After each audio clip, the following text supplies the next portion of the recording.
Salam sejahtera untuk kita semua. Rekan-rekan mahasiswa Universitas Terbuka yang saya banggakan, pada modul sesi ketiga ini kita akan mendalami topik dengan judul analisis lingkungan industri dan konstruksi skenario. Silakan nanti Anda membaca lebih jauh pada deskripsi sesi kedua Anda. Nah, teman-teman, jangan lupa untuk mengerjakan forum diskusi yang diberikan pada setiap sesi dan perhatikan juga tugas-tugas yang telah diberikan dalam LMS Anda ya. Nah, pada sesi kedua ini kita akan diajak untuk memahami paling tidak ada tiga hal nanti ya. Anda akan diajak untuk melihat komponen pokok analisis lingkungan industri itu seperti apa ya, mulai dari struktur pasarnya sampai kalangan yang memasuki pasar. Kemudian Anda juga akan diajak untuk menggunakan teknik skenario dalam analisis lingkungan bisnis, dan kemudian yang terakhir menjelaskan tahapan pokok dalam menyusun skenario. Nah, inilah tiga hal penting yang akan Anda pelajari pada sesi kedua ini. Nah, teman-teman, kalau kita gambarkan lingkungan industri ya, itu sangat dinamis ya, sangat cepat perubahannya. Makanya kita memerlukan konstruksi skenario. Akarnya pada pemahaman bahwa keberhasilan sebuah organisasi itu sangat tergantung pada kemampuannya untuk memahami, mengantisipasi, dan merespons dinamika lingkungan eksternal tersebut. Nah, kedua konsep ini menekankan bahwa pentingnya membaca perubahan, mengelola ketidakpastian, mengambil keputusan strategis itu yang tepat, itu berdasarkan wawasan yang diperoleh dari analisis yang mendalam. Nah, dari kedua konsep tersebut kita bisa melihat bahwa analisis lingkungan industri itu adalah menekankan pada bahwa lingkungan eksternal itu berperan sebagai penggerak utama yang memengaruhi kinerja dan strategi perusahaan. Nah, pada pendekatan ini, sebuah perusahaan itu dianggap sebagai entitas yang sangat dinamis, di mana kesuksesannya itu tidak hanya ditentukan oleh faktor internal, tetapi juga interaksi dengan kekuatan eksternal. Nah, yang perlu kita pahami adalah bahwa konsep tentang lingkungan yang tidak terkendali, teman-teman, bahwa kita bisa tidak bisa mengontrol ya semua aspek dari lingkungan di mana mereka beroperasi, tapi mereka bisa mengelola dampaknya. Nah, jadi ini ya yang perlu kita pahami bahwa perusahaan itu harus menyesuaikan strategi mereka. Ya. Yang kedua, fokus pada peluang dan ancaman. Tujuannya dari analisis ini adalah untuk mengenali peluang-peluang yang bisa dimanfaatkan untuk pertumbuhan. Sekaligus kita bisa menghindari atau memitigasi ya, atau meminimalkan ancaman yang bisa merugikan organisasi. Kemudian berikutnya adalah perubahan.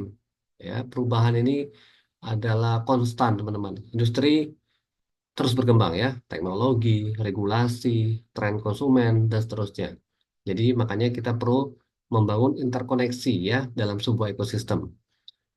Dinamikanya kita bisa lihat kekuasaannya seperti apa, kemudian aliran value-nya atau nilainya seperti apa. Nah, alat-alat apa yang bisa kita gunakan untuk menganalisis hal tersebut? Kita bisa menggunakan analisis PESTEL. PESTEL singkatan dari political, economic, social, technological, environmental, and legal. Jadi kita akan melihat analisis faktor eksternalnya ya. Atau kita bisa juga melihat Porter's Five Forces ya. Bagaimana kekuatan persaingan dalam sebuah industri, termasuk ancaman pendatang baru, kekuatan pemasok atau dan pembeli, ancaman produk substitusi atau persaingan antar perusahaan yang sudah ada. Kemudian kita juga bisa melakukan analisis SWOT. Nah, kalau kita melihat dari perspektif konstruksi skenario, hal ini merupakan teknik perencanaan strategis. Untuk apa? Untuk membayangkan berbagai kemungkinan masa depan yang kita hadapi ini sangat tidak pasti, teman-teman. Jadi, filsafat atau falsafahnya gitu ya, itu menekankan bahwa memahami masa depan itu yang tidak dapat diprediksi secara pasti itu kita perlu menyiapkan berbagai skenario ya. Jadi ada rumusan strateginya. Nah, jadi konsep utamanya adalah karena masa depan yang tidak linear, jadi kita perlu menyiapkan hal-hal yang sangat strategis dengan berpikir fleksibel ya, jadi tidak terjebak dalam pola pikir yang deterministik. Kemudian ketidakpastian sebagai elemen kunci, jadi kita harus bisa mengelolanya ya. Kemudian pembelajaran melalui simulasi, jadi ada simulasi-simulasi dengan berbagai memprediksi dampak berbagai variabel-variabel eksternal ya, jadi ada rencana-rencana yang perlu kita siapkan. Kemudian ada juga manajemen risiko strategis. Ini juga perlu ya. Jadi bagaimana ada sebuah konstruksi skenario, kita tekankan pentingnya bahwa dengan adanya skenario yang baik kita bisa meminimalkan risikonya ya dari perubahan yang tidak terduga tersebut. sehingga kita bisa menghindari keputusan-keputusan yang terlalu bergantung pada asumsi yang salah. Nah, pendekatannya seperti apa dalam konstruksi skenario? Kita bisa melihat identifikasi penggerak utamanya atau key drivernya apa saja, ya. Bisa teknologi, bisa regulasi, ya. Kemudian kita buat beberapa skenario, ya. Jadi dengan kondisi seperti ini, gambarannya seperti apa di 10 langkah berikutnya, gitu ya. Faktor-faktor apa yang akan memengaruhi. Kemudian baru kita bangun atau kita susun rencana strategis yang adaptif, ya. Kemudian apa hubungannya? Nah, kalau kita lihat tadi ada analisis lingkungan industri, ada konstruksi skenario-nya, kita bisa melihat bahwa hubungannya sangat penting karena kita bisa memahami kekuatan-kekuatan eksternal, kemudian dapat memengaruhi sebuah industri itu apa saja, ya. Sehingga dengan adanya skenario itu kita sudah siap minimal, ya, dalam menghadapi segala tantangan dan risiko-risikonya. Nah, kedua pendekatan ini tujuannya untuk mengelola ketidakpastian, kemudian mengantisipasi perubahan. Ya, jadi tetap dilakukan, ya. Jadi analisis lingkungan dilakukan, konstruksi skenario juga direncanakan untuk antisipasi, ya, masa depan yang terus berubah. Nah, jadi kalau kita lihat intinya adalah bagaimana mengelola ketidakpastian dalam menghadapi perubahan. Ya, kita bisa melihat bagaimana kekuatan kita, bagaimana kelemahan kita, bagaimana peluang dan tantangan yang ada di depan kita. Jadi kita perlu adaptasi.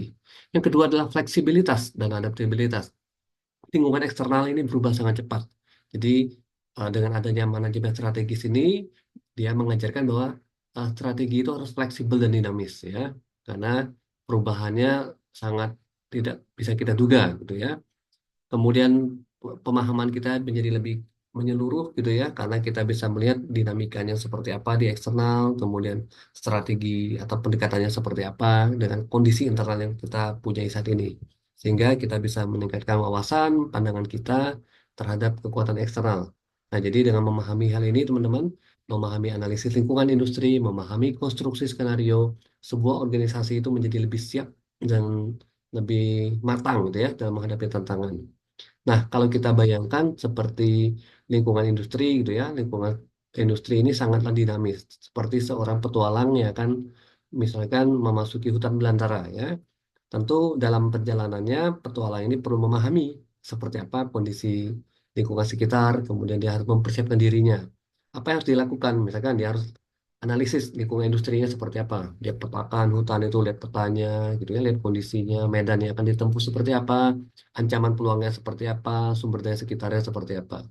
Kemudian dia bangun konstruksi skenario-nya. Dia rencanakan berbagai jalur dalam perjalanan. Ya, jika cuaca buruk, apa yang harus dilakukan? Cari tempat perlindungan. Jika medannya misalkan lebih mudah yang dari diperkirakan, nah mungkin dia bisa lebih cepat sampai tujuan. Ya, jadi bagaimana kalau dia bertemu dengan penduduk setempat? Nah, apa yang harus dilakukan? Kemudian kita bisa melihat dengan contoh ini, kita bisa memetakan kondisi yang pertama. Kemudian kedua, kita bisa merencanakan berbagai jalur perjalanannya. Nah, jadi dengan adanya eh, dua hal ini, petualang yang bijak itu biasanya dia memahami lingkungannya. Mulai dari perjalanan, membuat strateginya, gitu ya, atau strategi alternatifnya untuk menghadapi hal-hal yang tidak terduga. Nah, dengan adanya hal tersebut, perusahaan yang ingin lebih sukses gitu biasanya terus menganalisis lingkungan industrinya, ya. Jadi untuk memahami, oh ini ada peluang, ancamannya seperti ini. Jadi kita perlu skenario seperti ini, ya. Jadi itu gambaran singkat mengenai topik kita pada sesi kedua ini. Semoga memberikan gambaran yang eh, lebih baik untuk Anda sehingga bisa memahami topik ini lebih jauh. Oke, selamat belajar. Jangan lupa untuk membaca materi-materi yang sudah diberikan di modul Anda, ya. Sampai jumpa pada sesi selanjutnya dan selamat belajar.